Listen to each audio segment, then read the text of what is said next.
Oh my God. Is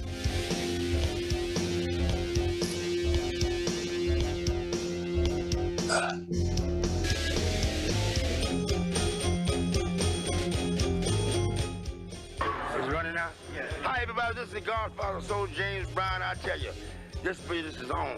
My man is on. Check him out. This is the Godfather Soul James Brown saying stay with it and hit it. Well, okay. Thank you very much. Okay. Welcome. We are simulcasting on the what do we simulcast on Intervision FM, and we're broadcasting on Zoom, YouTube, Facebook, D Live. Let's see, we share it with Rumble. Who else? A bunch of other platforms. And we'd like to welcome everybody to the Intervision FM tonight. Tonight we're gonna have a very exciting show. I've been reading the stories of this lady for like a long time, and it's like I don't know. It seemed like we went on a vacation, and then it's like, I said I should have her on the show. So tonight, Alan and I, we're going to welcome her. Oh, also we're going to remind you today is the day where you can get the Intervision compilation. 2021. There's a link out there on Facebook for you can basically vote on the top 10, right? Well, yeah, top 10, yeah, and this will get them into the top Billboard. So I know there's a lot of people that are on my Facebook. So come on, vote, and put them in your Spotify, and pick out a song and put that in your Spotify, or pick out the whole album, and then it's going to drop, as they say, on October the 1st, and then we're going to have a concert with the ones that live here in Denver on October the 2nd. But all the information is on the Facebook, and I sent out that announcement earlier, so you guys all know all about that. Yeah, it sounds like that's going to be a lot of fun, ladies and gentlemen. We have us a lot of fun tonight. History is the most important thing. It helps us to really never forget where we came from, and it gives us direction as to where we want to get to, sort of roadmap, as it were, so that we can reach future goals. And so tonight we've got a very special guest, Peggy Chung, and she is known as the History Lady. Oh, yeah. The blind history lady. Yeah, thank you guys. And you can take that any way you want. I have history about blindness, but I am a blind history fanatic. I didn't like school very much when I was a kid, and I didn't like history. I didn't appreciate it. Wow. Yeah, I know that my teachers would be shocked. But I have been researching what I now call our blind ancestors for many, many years now. And about 8-9 years ago, I decided to make it more of a project, not just for me, but for sharing the stories that I have been collecting and writing little articles about with lots of people, because I grew up in the blind community. My mother was blind. She knew all these blind people. I knew all these blind people. You know how it is when you're a kid, you know it all, right? Yeah. Well, I'm older now. I know I don't know it all. But I was really surprised in my late 20s to find out that there had been a blind congressman and U.S. senator from Minnesota. And And I thought, if I didn't know that, how come I didn't know that? And other people should know about that. So he was my first, quote, blind ancestor that I started my research on, and have been doing that ever since. Wow. And it's very fascinating. Because I'm thinking because and sorry, leave it. Close this window in back of me. It's like But anyway, isn't it kind of like I'm thinking like with such in certain times there was such a stigma about being blind. How was it easy to get beneath the surface to find these people? But uh, it certainly isn't easy. And I became a bit of a genealogist in 2000. I thought I'd, do my family tree, keep me busy for the, and I would apply them to these news articles or this blind person that I had found out about hither and thither, and started to. I have file cabinets and boxes full of documentation now, and that's, that doesn't include what I've got stored on my computer.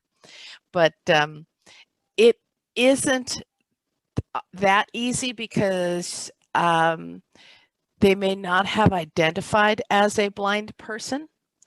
The 1910 census gathered a lot of data about blind people. Oh, yes. And that's because they were paid more money if they found more blind people. So Right. if they were paid so much for, say, gathering 500 names, then if there was like 5 blind people, they get extra money. Oh, absolutely. Absolutely. So that's kind of how that helped with some of it. I have learned how to generally look for terms pertinent to that time period. You want to research, let's say right now I'm looking in West Virginia, and if I am researching some of the Black folks in West Virginia who were blind, first of all, you don't Google Black and blind, you Google or you search for colored blind, because that's right. more, that was the term back in the day. In West Virginia. Other states Yes. might have been Negro. Yes. But it's difficult because depending on the community you were living in, blind people were treated a lot like racial minorities in that Yes. we wouldn't get a last name in the paper as blind people. So, right now in West Virginia, you find the colored man who lives behind the restaurant. Wow. The colored blind guy who lives behind the restaurant. And we find a lot of that, or we get blind Jim who sold newspapers. No last absolutely. name. Oh, So absolutely. it is kind of hard to research blind people unless you have a starting place or a little bit of information to start from.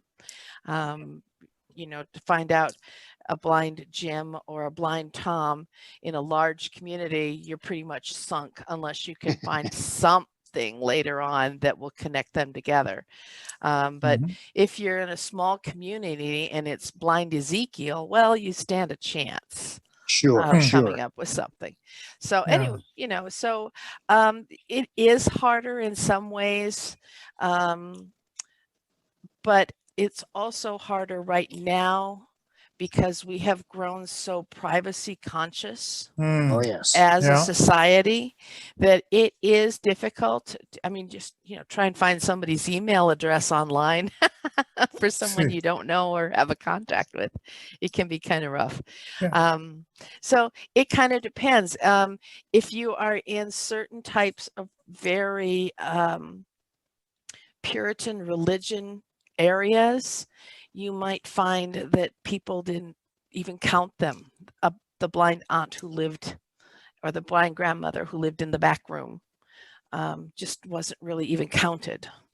Yeah, I from what I've been able to glean from our blind history, the idea being that we were, quote, taken care of by our families. If we weren't taken care of by our families, we were oftentimes institutionalized. And what would generally end up happening is we would live out our lives either, with our families, if we had them, with our, friends who would take our, plight on, I guess, as it were, or like I say, we would live out our lives in institutions types. Yeah. That kind of depended where you were. If you were in a place like New York City, that might happen to you. On the other hand, you had more opportunities as well if you were willing to take them. Yes. And if you lived out in, let's say North Dakota. North Dakota hired blind people to come from other states to teach school. Oh, yes. Until it became really populated. And then pretty soon the blind guys were out of a job and moving back and tuning pianos back where they came from. Right, exactly. But if a blind person had some chutzpah, especially when we were opening up new territories, if you couldn't get people to come out and a blind guy was willing to come out and teach school, heck, they'd hire him. And some did well at it. Many ended up, like I said, going back to the states that they came from and maybe opening up a store or tuning pianos or something like that. Did you ever hear of this guy named High Rise Joe? Yeah, Joe and Gracia. Yes. Yeah. Joey Garcia. Oh man. Okay. I wonder what, I didn't even know his last name because, he went on KWBZ for a little bit and then it just disappeared. And then I'm just like, whatever happened to that guy? I don't know when you're talking about knowing him, but I knew him when he was living in Minneapolis back in the, I guess, late 80s, early 90s, before I left there. Okay. Well, they made it sound like he was here somewhere, but he had been here in Colorado. Yeah. In the 70s. I don't know when he left Colorado for sure. He was a jock for KWBZ. Yeah, that. Yeah. And then didn't he also work for KYGO for a bit, or maybe not? He might have. And then I guess, I thought he was going to, work for the phone company because of his unique qualities there. Okay. Say, Peggy, I've got a quick question before we get quite to the end of the show. The unemployment rate within the blind community, we historically have, well, I wouldn't say enjoyed, but we've had a rather high unemployment rate where if in any other demographic of society, the unemployment rate was that high, why there'd be some moving and shaking going on. Let me tell you.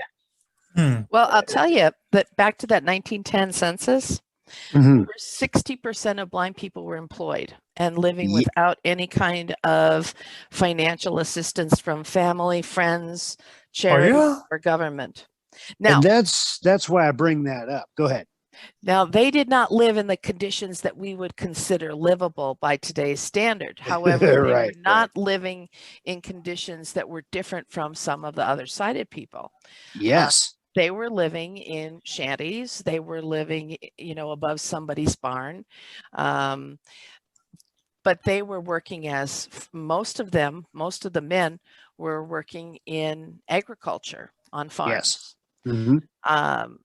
But yes, most of the blind people back in 1910, you got to understand there was no Social Security. There was no state pension for blind people or state welfare for blind people. You had to get it either from the city or county you lived in, from their charity, from the government, the local government, which you didn't want to do, because what would happen is your name would go in the paper as receiving, $8 a month or $20 a month from the county. And when that happened, your family was shunned at church. So you had to break away from your family if you were going to do that. But also your options were, if you couldn't find a way to support yourself or family wouldn't take care of you, were to go to a poor farm, which in some ways was far more dangerous than the jail. And I've got news articles where blind beggars have come into town and just kind of reported to the police department, "Hi, I'm here to beg, lock me up," because it was safer for them to sleep in jail than it was to go to the poor farm. So you have to understand where the history was at the time. So even though the unemployment rate was much higher, the employment and income they had just barely supported them. And yet they sometimes would raise families of 8 to 10 children on it. They got along, with a lot less. The times were very different, but the attitudes were very, very different. It was very shameful in many communities to take the welfare money or the charity money from the county or the church fund, because it meant that your family was not living up to their responsibilities. Yes. And so on. So, Mm-hmm. yeah. So you have to take that into consideration too, when looking at those statistics, because they didn't have money to buy a house, many of them. And yet we will find in the 1880s, 1890s, early 1900s, blind guys who had very nice homes because Oh yeah, a doctor, they were a lawyer, they were respected in the community, they ran their own businesses. Those, of course, were few and far between. But if you lived in a big city, especially on the East Coast, there were all of the institutions for the blind, where there was the broom shop on the first floor, and then you lived in the rooms above. Yeah. And those sometimes could house a couple hundred people. Yeah, absolutely. Hey, do you know what the current unemployment rate is in 2021? It's a little less than 70%, I'm told. That's seems to keep that plateau. It's just the ADA was supposed to make it better, and it didn't really happen. Yeah, well, technology was a really great thing when it first came around and made things more accessible, and now it's making things much more difficult.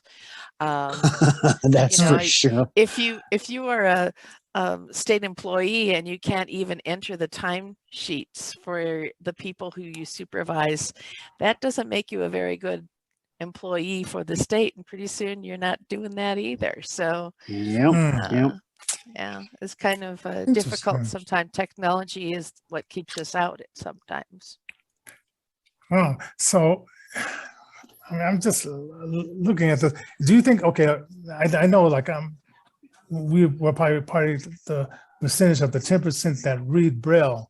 Do you think that has something to do with the literacy? Because we tend to lean on that technology so much, and most like it does. Yeah. And it's different for different points and in time as well. I mean, we have, because blind children, they don't see what's printed out. They don't see the formatting. They have no idea how to put together a properly formatted letter, paper, etc. When blind people got an education back in, say, 1920, 1930, they could go to college because they were able to take their own notes, and that when they got to college, they would finish their degrees, and oh my gosh, they were far more educated in many cases than the rest of their families. And I have one man, for example, from Maryland. He was born to a family of freed blacks. They were not slaves even in the 1840s and 50s, not that family. But they were not educated. They were farmers. They did okay.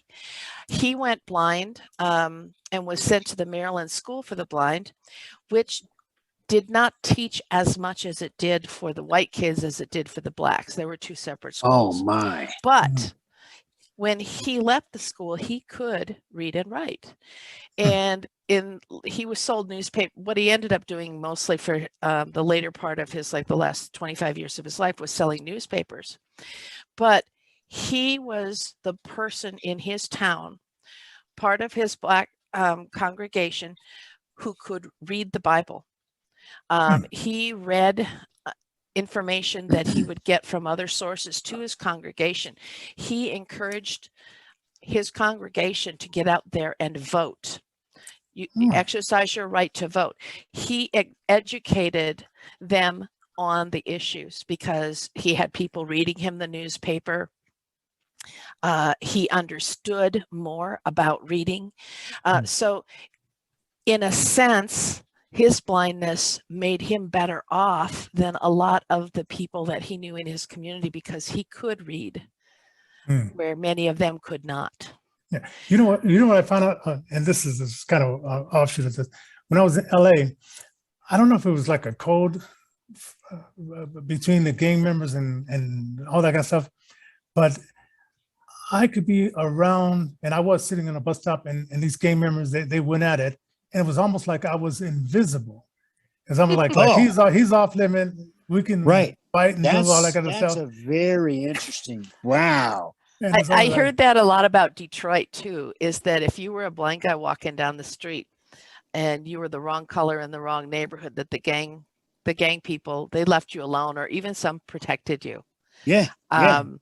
That's not so much the case anymore. I think as blind people, we've sort of been elevated a little bit higher. No, we're no longer second-class citizens in that, right? We're not always. We have indeed achieved first-class citizenship. In that regard, about 10 years ago, yeah. I was on my way home. Well, no, it was probably about 20 years ago now. I was on my way home from work, and it was pretty late, and I was down at the light rail station. And some jackleg decided he wanted to take my money and do all this crazy things. And, you know, I grew up as a biker. You know, my dad was the real deal, you know, not a weekend warrior, but I mean, he was a biker. Yeah, he was the real deal. So, you know, I learned young, you either learn how to battle or you get your butt kicked all the time. And, you know, me being a blind guy, well, I didn't want to be thought of as a wimp, even though I'm a little guy. And so I learned. And so when the guy decided he wanted my stuff, why, I just took away his weapon, told him it's probably in his best interest to go ahead and move along, and just kept cranking on his wrist. And then pretty soon the light rail came, and I made sure that he was down, and I jumped onto that train and off it sped, man. Oh, that's fun. That's fun. You know, and when I was 21, me and my friend, when he was 19, we used to play this game where I'm in the bathroom, wash my hand, then he would come in and you know, jump me and grab me by the neck, and then it was my job to get him off me. And it was just, you know, we're young guys. We like to having a good time. Tussle and stuff like that stuff. And I remember I told this one line lady, like, you know, we were telling them what we did, and she had this weird look in her face. She says, "I wouldn't know what I would do." And I said, "Well, you better figure that out, because once it's happening, you know, you have to jump into action." And it is, you know, it's one of the things I think that in the last, especially 50 years, we have sheltered too many of our blind children, teens. Oh, yes.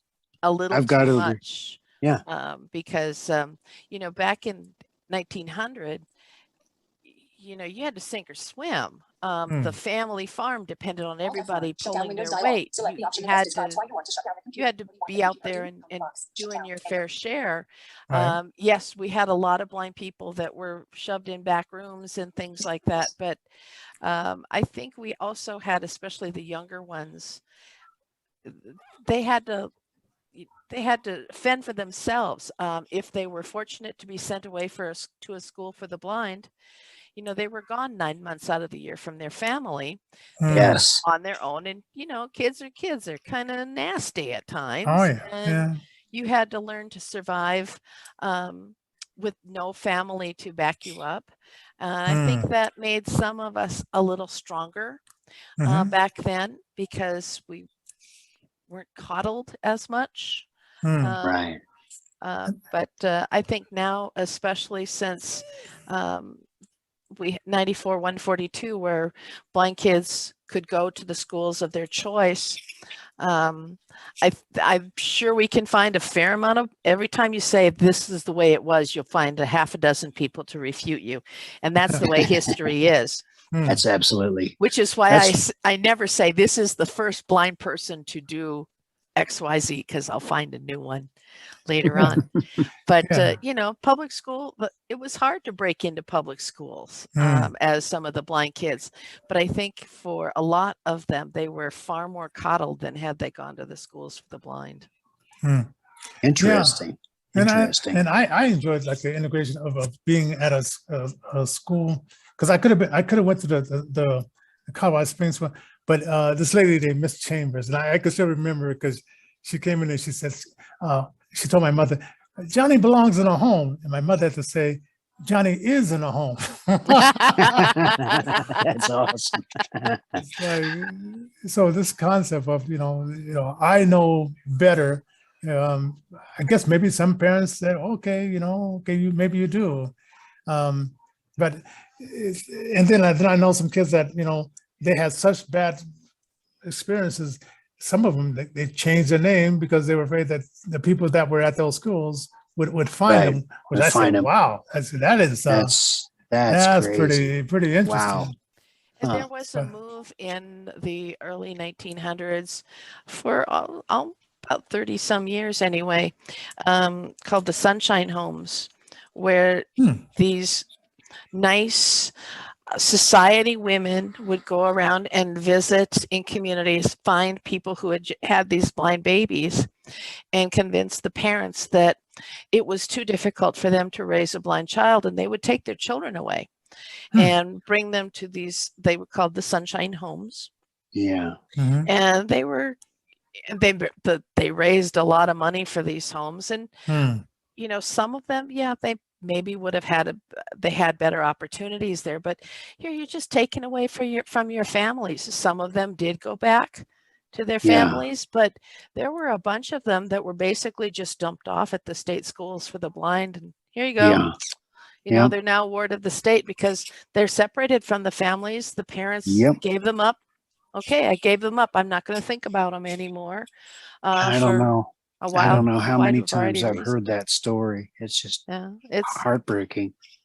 It is a sad situation to see what happened to some of those kids. Yeah. But it is part of history. And folks, if you like this type of stuff, you like this type of content, we need to keep the lights on. Oh, yeah. How do we do that, Johnny? Well, can I tell you just one thing? If you want to be a part of my email list, email at theblindhistorylady@gmail.com. That's all one word, theblindhistorylady@gmail.com. And get on my email list or check out my new book, Don Mahoney, Television Star, on Amazon.com, written by Peggy Chong. Yeah. I definitely want to get that. I gotta check that out. I gotta get that on Kindle. Yeah. But I see I saw this person who just subscribed to our Twitch, and I think it can't be Judge Judy, but I'm going to check that out. If that is Judge, that'd be funny. It's going to be interesting. Hey,